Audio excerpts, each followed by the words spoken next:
Alô você, estamos de volta com a nossa aula de cárcere privado e sequestro, ou sequestro e cárcere privado. Nós estamos na seguinte pergunta: por que, professor Franklin, o sequestro e cárcere privado é um crime permanente? E por que isso possibilita que a prisão possa ser em flagrante delito? Muito bem. Meu amigo, minha amiga, vamos por partes, igual Jack the Ripper, o Jack, o Estripador. Por partes. Primeiro, o que é crime permanente? Crime permanente, anote aí, minha amiga. Já pegou caneta e papel? Já? Beleza? Você também? Beleza? Vamos lá? Você? Você também aí? Crime permanente é aquele crime cuja execução se protrai, se prolonga no tempo. Crime permanente é aquele em que a execução se protrai, se prolonga no tempo. O sequestro e o cárcere privado são crimes permanentes porque a execução se protrai no tempo. O que é isso, professor? Enquanto a senhora está lá, sequestrada pelo marido, levada para uma fazenda, privada de sua liberdade lá na fazenda, o crime de sequestro, a execução dele está se prolongando no tempo, não está?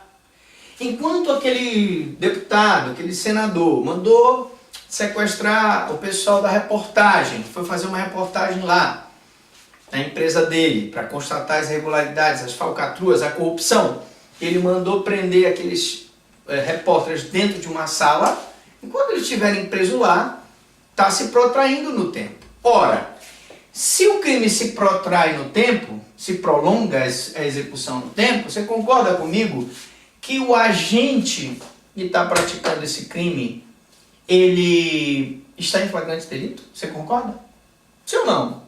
Está em flagrante delito, não está? E se ele está em flagrante delito, você concorda comigo que qualquer do povo e a polícia deve prendê-lo em flagrante delito? Sim, claro.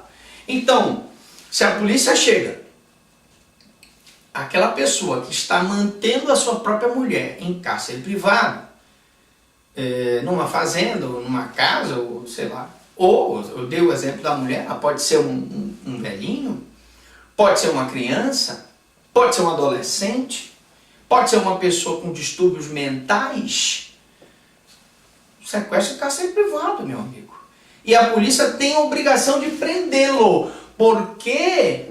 Porque o sequestro e cárcere privado não é crime de menor potencial ofensivo. Para o TCO, é crime de médio potencial ofensivo, cabe prisão em flagrante. E a liberação só mediante fiança. Ah, é, professor? É. Então vamos lá. A questão da consumação do sequestro. Estando o cidadão privado de sua liberdade, crime permanente, a polícia pode chegar e prender o cidadão que está privando a vítima de sua liberdade. Tranquilo. E quando é que há a consumação? Ocorre com a privação da liberdade, ainda que por curto espaço de tempo. É aquilo que eu te contei, minha amiga, meu amigo, da situação dos dois namorados. É um caso emblemático. O namorado leva a namorada no carro, leva ela para um local e lá ela alega que ele manteve em cárcere privado dentro do carro.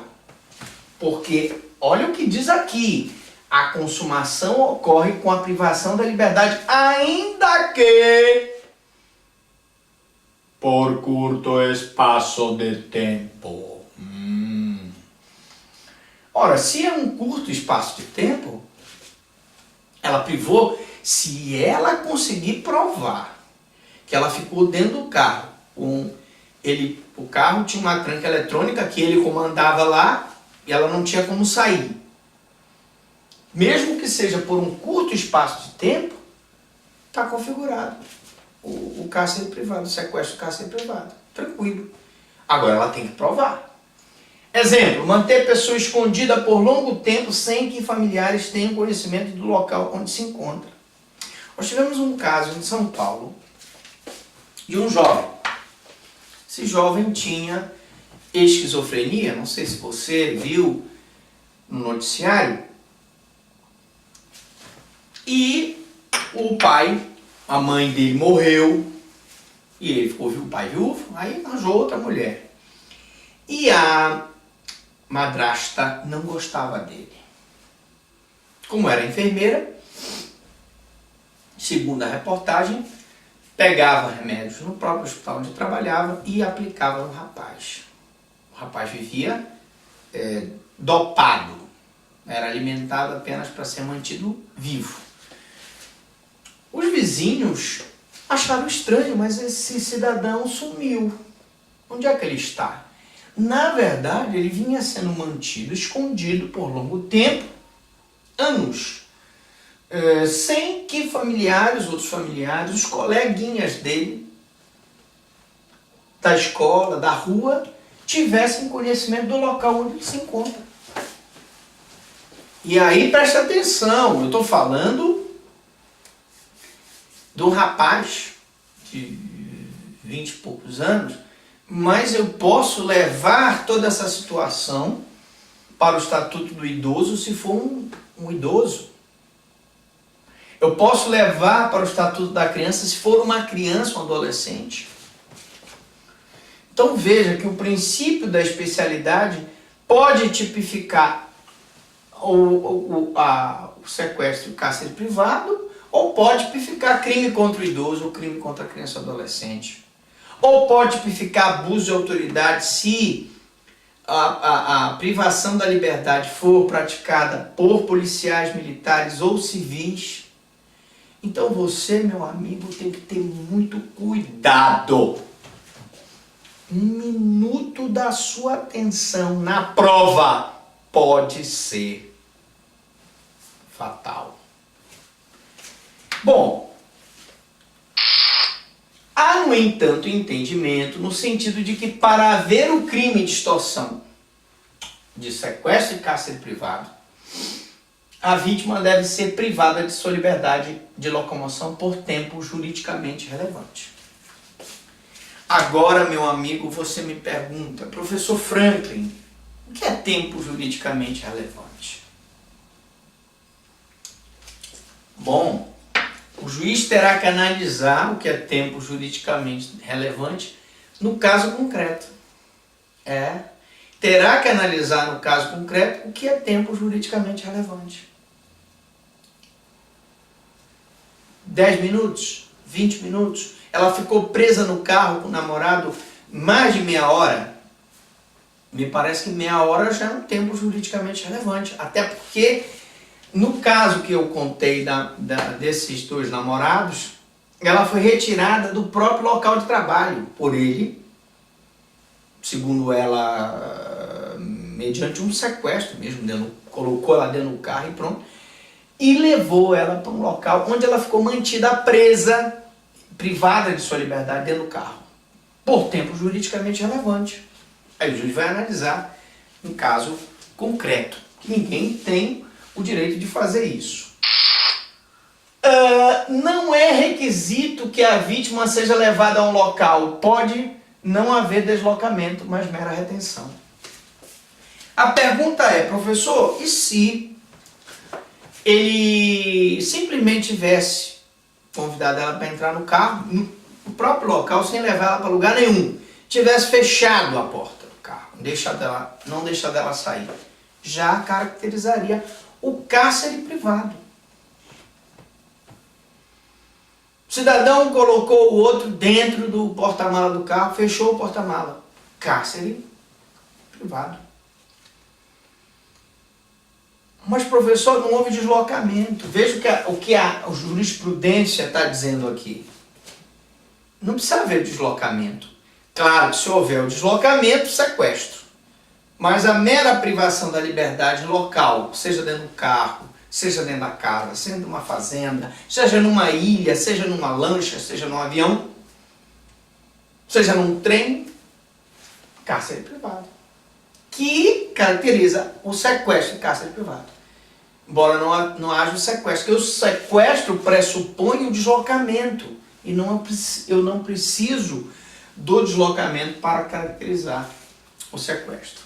A tentativa é possível, desde que o sujeito não consiga privar a vítima da liberdade. Imagine, por exemplo, o caso dos jornalistas lá, estão presos na sala, e de repente um dos jornalistas vai lá na porta e verifica que a maçaneta não fecha, está com problema, ele pega, abre a porta e eles saem.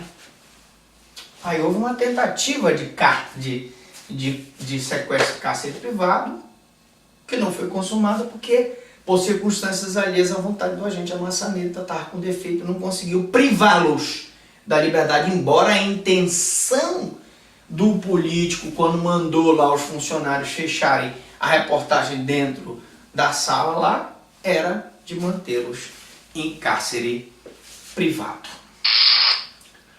Diferença entre sequestro e cárcere privado. Nós vamos agora falar da diferença entre sequestro e cárcere privado. Mas, antes de falar da diferença, nós temos que fazer um esclarecimento, que nós fizemos já na próxima aula, de que sequestro é diferente de cárcere privado, mas os dois fazem parte do mesmo crime. E você quer saber a diferença? Você está curioso? Então aguente aí. Na próxima aula a gente vai dar a diferença do sequestro e cárcere privado. Não se esqueça de dar sua curtida, de compartilhar.